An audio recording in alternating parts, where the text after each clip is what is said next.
Today's video is sponsored by PetFlow.com. Those first several weeks of having a puppy should be dedicated to building communication with them. After all, our dogs have no idea that doing something natural like biting us or chewing things up is not acceptable to us, so we have to be very patient with them and show them how to properly behave. Fluid communication doesn't happen overnight, but in this video, I'm going to show you exactly what to do in order to get started and minimize that time. If you're new to my videos, make sure you are subscribed. I also have a great playlist that will show you how to teach your dog all of the basics in order. Click thumbs up too. Now let's go meet Diana, Michael, and Lafitte. Diana, tell me a little bit about Lafitte. Lafitte was found on the side of the road. Michael and I went and adopted him, and he was only about 5 weeks old at the time. He's chewing on her shoes because he's such a puppy right now, going through the biting stage, chewing things, biting things, and he's just like so interested in everything around him like puppies are. I love this. Why don't you show me a couple of the things that you've done? We work with him every day on sit and giving paw and lying down. Sit. Good boy, and that's a paw. That's a good paw. Yeah, very nice. What kind of dog is he, do you know? We have no idea. We have been told many thoughts that people have, anything from Part Catahoula, Lab, Australian Shepherd, Rottie. We really have no clue. Our biggest issue with him right now is biting when he's playing, and it's when he's really excited, he'll start kissing and it'll turn into bites. And it's starting to actually hurt because he's getting bigger and bigger by the day. We don't want people to be afraid of him, and we don't want him to keep doing this as he gets bigger. Dogs bite for a couple of reasons at this age. A, they're teething, and B, they're interacting with the world because they don't have hands. That's how they grab things. That's how they investigate things. Michael calls him a land shark because he just runs towards us, mouth open, just coming at us. So some days it's worse than others, but he just doesn't understand that it hurts us, and so that's kind of an issue. And right now, you might notice that I'm picking him up right now. I had him on his back just to kind of cradle him and see how comfortable he was being held by a person. You know, it's important that when we have a dog, if we do have a dog this young, that we get them used to being touched kind of firmly, you know, because when people come up to your dog, they're going to pet them like this. So it's a really good idea to desensitize them, massage their paws wherever possible. Because, I mean, look, right there, they can interpret this as play. When a human thinks they're just petting a dog might think, oh, this person's playing with me. Biting like this, so natural, so expected. I mean, at this age, 10, 11 weeks, it's not realistic to eliminate play biting altogether. Why don't we get down here low to the ground and work with him a little bit, let him walk around. I still do feel the need to warn a stranger that he will bite or could bite. Oh, there's the bite right there. Ouch! Got my finger pretty good, but that's, you know, that's normal. That's what you sign on for when you get a puppy. He seems to be kind of a moderate play biter. The first thing I think we should do is teach just kind of a basic leave it. Now you can see he already knows I've got this real turkey in my hand right here. I'm just gonna go over this really quick. I have a full video in the description that will show you how to teach your dog to leave something alone. But right here, when he backs off, I'm just gonna go ahead and reward him. So cute. Yes! There's more going on than just teaching him to leave something alone here. The big purpose of teaching leave it is so that we can communicate to them, no, that's not what I want, because if we just go up to them and get frustrated every time they bite us, they're not going to understand what the problem is. So it's good to establish that clear communication. You know, remember, those first 3, 4, 5 months of working with a dog is all about building communication. So you're going to have these periods of time where there's going to be a disconnect, you know, and that's totally normal. That's why we teach them. That's the point. I'm going to actually go to the next level with it and see if I can get him to leave it alone as I open my palm. Even just for a second, I would be thrilled with that. Look at that, guys. Look at this. Wow, that's great. Are you surprised by this? I'm surprised by this. That's great. Good boy. You have so many different textures, so many different toys here, which is ideal when you have a dog this age. You want them to chew on these things, not your furniture. I like chew sticks a lot, especially for puppies. You can get chew toys like this for your dog at petflow.com/ZachGeorge. I love PetFlow because they give you the freedom to have food delivered straight to your house. You can determine what period of time you want that done in. So no more driving across town just because you forgot dog food. You can also get 15% off when you enter code ZachGeorge15 at the time of checkout, and they give you free shipping on all orders over $49. So if you have a new dog, it would be a good idea to get acquainted with petflow.com. I'll have a link in the description and the information to get your discount. Play biting is one of the most predictable behaviors that there is when it comes to teaching a dog. And when we have the luxury of knowing when an unwanted behavior is about to occur, that's a blessing. That's great, because it means we can come prepared. So in the case of play biting, we could approach him with a toy like this. If we know that he's likely to do it anyway,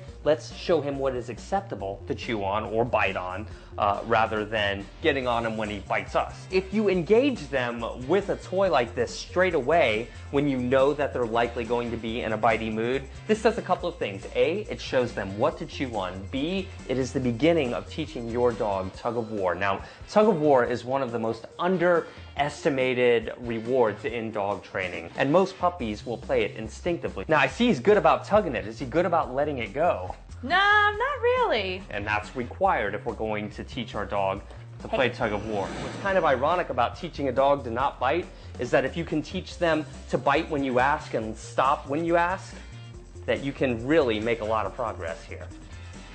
And that's just play growling. That's normal.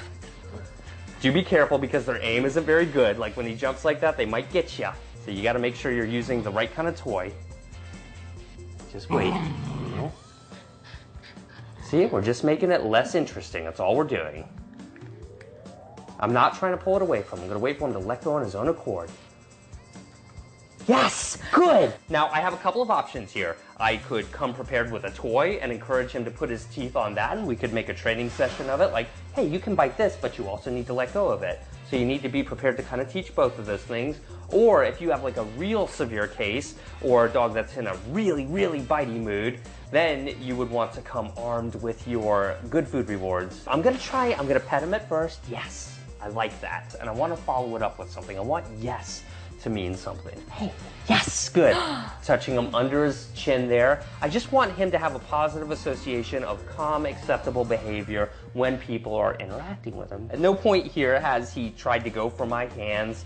Sometimes he tries to bite in this situation, is that right? You want to get him used to being touched. I'm gonna grab his paws right here. Yes! You'll know that you're on the right track with play biting when they start licking instead of biting where they used to bite. Does that make sense? Yes, absolutely. Good. So, you know, that's okay, that's okay. Yes, good boy, good job. Good. I'm gonna get his tail here, you know, I mean, that throws him off there. Because you don't want to wait until they encounter a situation in their life where they're just totally thrown off by someone touching them. This is a good way to prevent possible dog bites in the future. You know, if he's caught off guard. Good boy, yes. I'm going to try and take it to the next level here. I'm going to pet him. There goes a little biting, but I'm going to, when he stops biting, good, yes, there was a lick right there. I want to try and reward those licks. Yes, good. This might look a little ridiculous, but this does serve a purpose because we're proofing it. We're trying to get them used to, look, do you see the biting there? If your dog does bite you, simply say no and remove your arm from them. Now, if they're particularly wound up, it might be a good idea to just give them a brief timeout, let them relax, put them in a bedroom or something. Not because they're in trouble, but just to be like, all right, I'll let you calm down. So what I think we should do is get them really playing a good game of tug of war. Be patient, wait for him to let go like we talked about, and then try and pet him. So he's starting to play tug, he's into biting mode. Get him going pretty good. Good. Now ask him to let go, and if he doesn't, simply make the game uninteresting. Let go. And be patient. If it takes 30 seconds, so be it. Good. Good. Good. I'm gonna try something here, because he really likes this toy right now. I'm gonna see if we can get him to do a leave it like we did earlier with the toy, but this is gonna be a little tougher because he's kind of fixated. Let go. Leave it. Yes, that was really good. Make them think. Have your hand there as a barrier to keep him from getting at it, provided you feel safe doing that with your individual dog. But that was really good. Let's try that again. Good boy. He's got a great tug here. Okay, that's enough. And I'm just gonna try and stabilize it. It's a little tougher with these toys, but let go. Yes, good, very good. I'm gonna try and pet him here. Good boy, good boy. Yes, yes, wonderful, wonderful work. I've got to give him a piece of turkey for that. For those of you at home that have young children and want to know what to do when your puppy starts to play bite them, you as their trainer, as the adult, need to teach them how to behave. It's not up to your child to teach them, it's up to you. If you have a dog that is very likely to bite guests when they come over, be one step ahead of them, have them on a leash or have them out of the room so they won't be in a position to be really mouthy with your guests. I mean, there's a lot of things we're asking him to do here. He's been on this planet 11 weeks and he's doing remarkable. That first few months of teaching our dogs really needs to be dedicated to communicating with them and understanding, because see, here he's going back into the biting. You see that? I mean, that's normal. No. Yes. Good. But we just have to communicate what we like and what we don't like and reward the behaviors we like heavily. Let that be the emphasis of your training and you can't go wrong. I can't wait to see how Lafitte progresses. I think you're doing a terrific job with him. He really is an amazing, amazing dog. And what kind of dog do you think Lafitte is? Tell me in the comments below. Click thumbs up to show your support for more videos. Like me on Facebook as well. Link will be in the description. And please support our sponsors, Petflow.com/Zach George. You can also see that link in the description as well. All right, guys, see you in the next video.